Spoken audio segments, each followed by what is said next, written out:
Okay, so have you ever thought GLP-1s are not safe, or maybe they're just not for me? So hold that thought and let's clear the air. I'm Tiffany. I'm a physician assistant, but I'm also a GLP-1 advocate. So I help people get access to GLP-1s that can't get them through traditional insurance. So if that's something that you're struggling with, there are some links over in my bio that will hopefully help you out with that. So the actual list of reasons that you should not take a GLP-1 is actually way shorter than the internet wants you to believe. So let's talk about what's actually on that list. So number one would be a personal or family history of medullary thyroid cancer. Now, this is actually a pretty rare form of thyroid cancer, but if you or a first-degree relative have medullary thyroid cancer or a history of, you should steer clear of GLP-1s. Now, this information comes from animal studies and not from human studies, but it is always good to stay on the side of safety. For reference, medullary thyroid cancer makes up less than 2% of all thyroid cancers. So this information is going to not apply to the vast majority of folks, but still worth mentioning.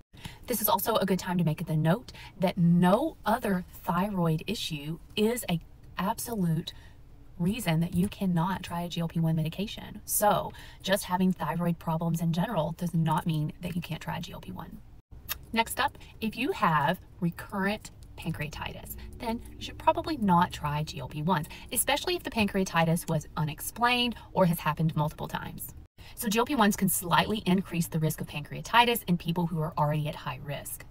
But overall, the risk is still very low. In large clinical studies, the risk of pancreatitis in GLP-1 users was 0.3%.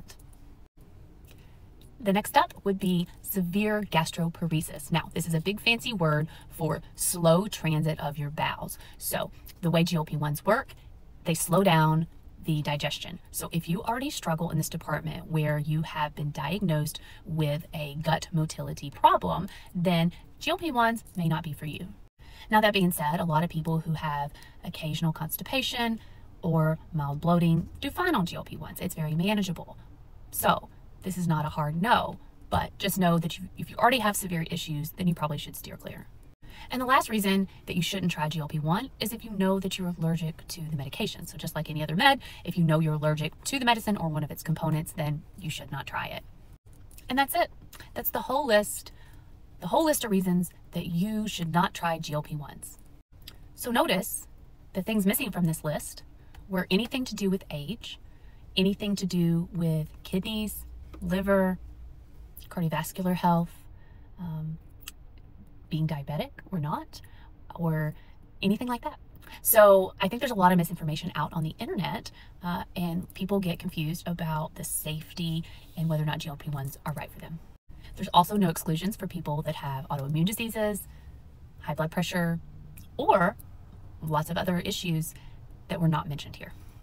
So if someone is telling you you shouldn't be on a GLP-1 or you shouldn't try one, then ask them why. Because if it's not on the list of reasons that I have mentioned earlier, then the person you're talking to might be misinformed. So if you're interested in more real facts about GLP-1s, health, and wellness, then just hit this follow button for more.